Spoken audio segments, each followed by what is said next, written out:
Mami educating Ghana for kakra. Yes, ade ni shem. Ubu aloka stop. Ubu next one a rape. That you when you are born it is me enfa me ho. Enfa me ho. Se so for yan ka se kola kwanye nyamkofo. Me pa che se mami educating kofo. Who say ye memma no obi o ne woda. O ka se stop ye say stop. Stop no crowd ye action more. Who dia no say stop e say ujai. Wo yire kwa say ujai. Okay. Who buba ku pe rape. Na wo so ye rape ru kwase a wo to wo ni nyansa say so we go police station. With evidence. I saw for baby omo your live video. But it is no be a tro. Oh, man of God bless you. Yeah. Na omo ma way. What dear nearby and say what are you sister? Okay. And now what bear could and wash out. Who says Subai say? Who your live video, who pretty? Commenter will be the two honey. Now wait, me shank me do. Oh, comment natural saying. Comment. I brand say your friend of faith or usu. Comment say Usubai yet. Okay.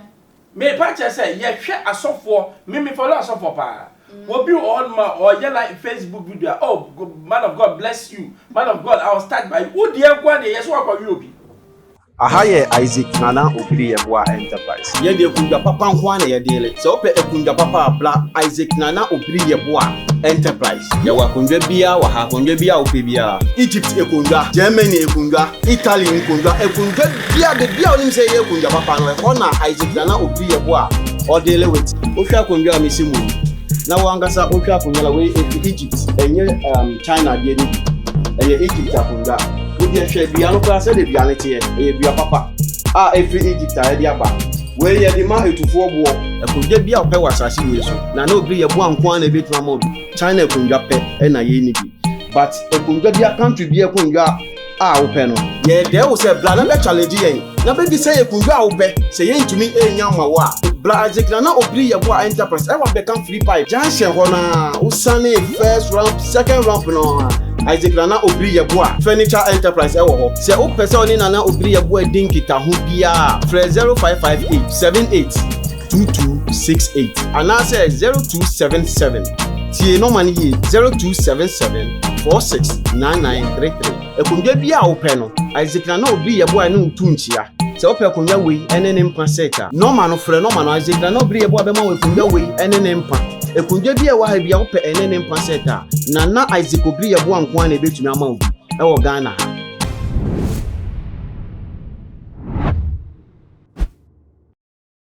Me mo ba elevate my GHS so your other social media platform no so follow ye in the like and I share me di any embrace and emema nyina K3 ba ko pem Prophet Nigel Gaisie oni Ghana wakopie mu ewo amonone nanso no eye nyamedwuma ya na de ne koye na oma eye Ghana fo ne na sorry ma update ne ekoso bia ewo ho na eno na obeye live video o kyerese eye enei se ne ne ma ekọ or they words of exhortation they man na sorry money we asia fa na nyina na bra video no ekoso no commenter na eba ewase no eno na eye comment ni bia nipa ba ko betro ye say shame on you wanyi minua ba na wadwane eno ntino say obepie mu ewo Ghana dia udu airport aprosifo ensa ebeso mu ma mintwa me husima emra me ba na yedi eho enkomo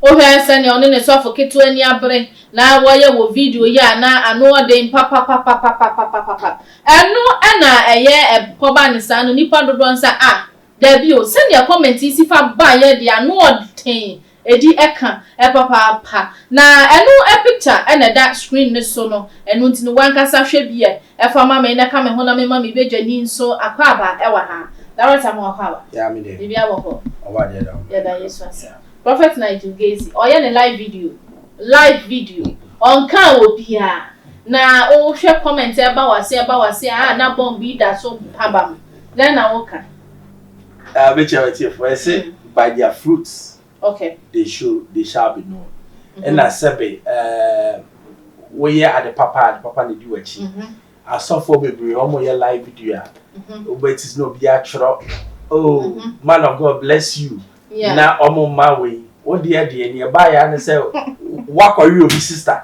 okay and now what back with and wash out who says Suban say who your life big who pretty commenter will be the two one now wait me shank me do no oh comment natural saying comment I brand say your friend of faith or usu comment say usu ban ye okay me patch say ye hwe asofo me follow asofo pa will be on my or just like Facebook video. Oh, man of God bless you. Man of God, I'll start by who dear God yes what will be. Now so you say yeah and nipa nyina na bedo. What? How can we know say it's true? Ghana for all. Again is slowly kisosom. Yes when am you? Say so for pa asem on ya on kan to so. Yai, yes so say am. Who yes so oh design. Should I assess what rape no na am so for no na so I know your plan. Okay. But who there all history. Nigel history and Hamilton history. Miss Bell cracker say we call the officer and call to them na we tun punu nim. It's all history. Obi so ade bia wa bi dade obi ka ye di na chi ni. What did I make her say? But the me ba chen say word na ye preach no. Mo ma ye suban enye te say word no. San who preacher you are bold because who say sebi asem na wo kan who nim say na wo kan wa nya wo kakura na utikwa bufo who tell how preach ba chimukwa bufo god ade na wo kan nim say wo kra wo nya what did I mean now it should be shame to him say what did I because say prophecy be o can be false yes a prophecy efi nya me ho you want nya me bi na nisa abrante ya sam o kan ya Ghana fo bebre na agi aboso a wo wisa no yanti mi nsisu dua se eye no kwasa papa no wani obi because bom slem kan e wo ho deba se wukunu ana ya ban se wo so kwato se wukunu wo fa ya obi a wo the channel kra next time na obi o ka se ma tukunu so fa you believe it and I won't believe it why what so I come but you in your head you know say I won't stay back obwa in your head you know say this man is capable menye because this man is capable of doing it what will say we are say what the prophecies na e kwa bechem ka uzo bia ka kire na wo so ye rape kwase a wo to wo ni nyansa say so we police station with evidence say no na o ka say obedu airport police be che no wanyim ni nua eh to go report mean say wa report enti yamma e money enko hwe your memo your laws in this country oba no ba say there be a ekwadi no udi na rape na say onu apene so na wadi no yeah mami educating na for kakra yes ade ni shem upu alo stop upu na so na rape there be we do boy na anyam no me anyam efa me ho say so for ya gas kwala kwanye mo kwafo me pa che say mami educating kwafo who say ye member no obi wo na woda o ka say stop ye stop the crowd ye action more who dia no say stop e say ujai wo yire kwa say ujai okay who ba ku pe rape wow now when kwa wa kwanye mo no eye ni buase you are married man you are my wife oh sanya mo when na make say Christopher what you say we Christoni and now we are software niema we enye say obi kwa allegation na boy ni make you allegation so assess for report allegation and go report you and case police for no match no ni ame pa chen say obi a we bi dade o ka asem bi a me magi adi okay me minima software ka bi to so me ndindi because me so any of ban software bi ti sesen oh software agina sare dem your friends almost they are seasoned men of God. Bapelia the man for Wuye. Is to that man full respect. Your friends say he was no these are men who live what they preach.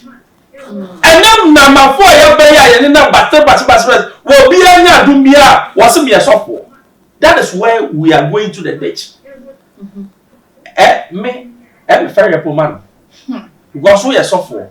So obinya wo asem papa ka enye nsem wo se abrante nsu feto wusu se obi nu nua ba beda na wanye mu nua ba oye ni live video ase na abetro comment social media me say for all you know live video no you not on cassette here adwaman na wo kasa tie dwama ya wo so ba dwama no ma be doka kasa tie dwama no kasa tie teaching about the ministry of God aha pa hwe no musu yie ni ade good ministry of God we na wo hwe kwe Bible dim say yes so wa ya kwala kwanya mkofo ana what did I make her say so for muwa a wo preach it me kwa kameka you see these are people like mkofo timi hwe say me kwa sorry bi na elias wo on come nipa David tobo what catch you o kwa sorry come say obi enu na woni mu no hwe say wo yo ba na wusu banti ukunu ka say me kwa sorry a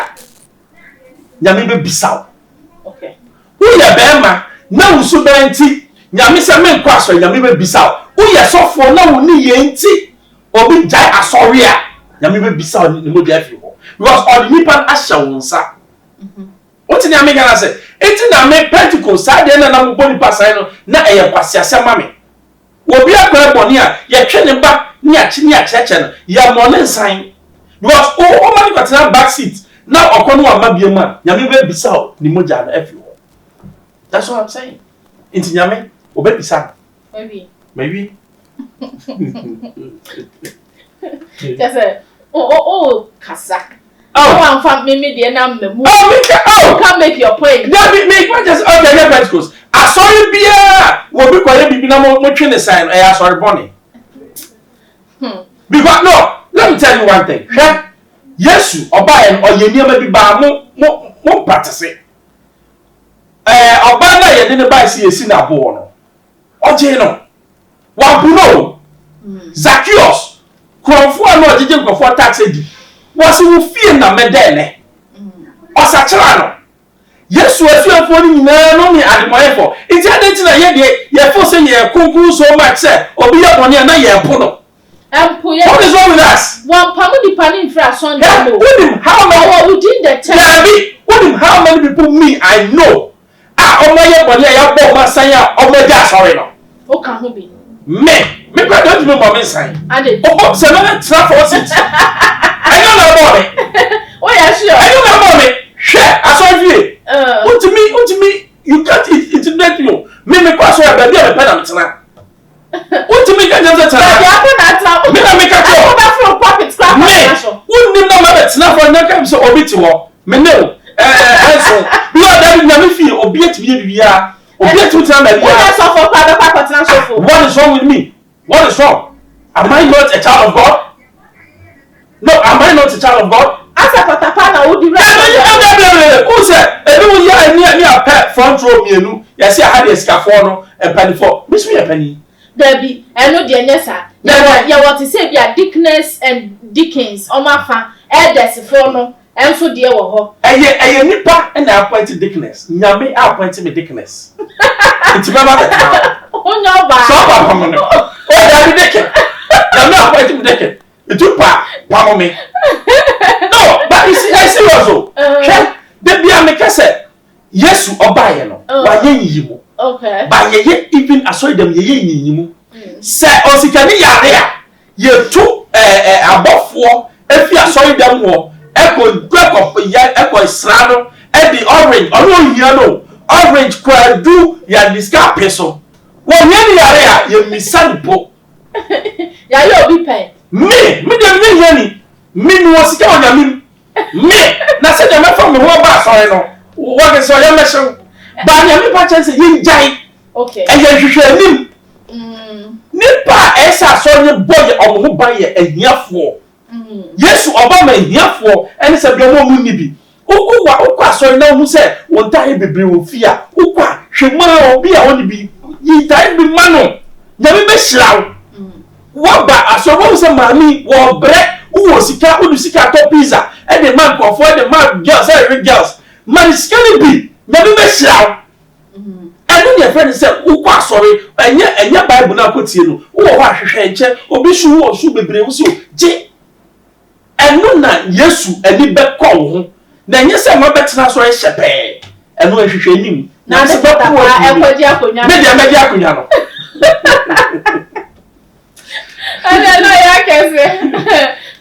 Amanti eye post ya ode eba ya ewo Nigel video ya see a man for do na trending pa Nigel bet me taking it on oh say nyampa dia so we taking it on na yampa so dia obedi two way affair o e di pe na say yampa o taking it on dia obi ono abebu na nya gusu say we oh munani we the money munani say e ntra mani munani offer ni court okay offer ni court ba nya o e di pe na say yampa because Miss Blood you obeka o ye din wan ka he ba ku bi so a obeka so akọ hide o wi mai wo ye din we so e di na say yampa enti bi ba ba di oh me de me sam gidi me da say ya bra ya pre amen afọ ya all the social media platform no so follow yan me din yan Empress and mama nyina ketwe ba ko pa ye be se share bi wate Ebusia wonim se abefunim de ena sesei ewoso wonim se wontimi bibia ewo wiase sesei abra wonfo abefunim de emfa nka ho wosan so enim se sesei no ebesonsum nsam so a abefunim de asan agbewiri mu ana oso daye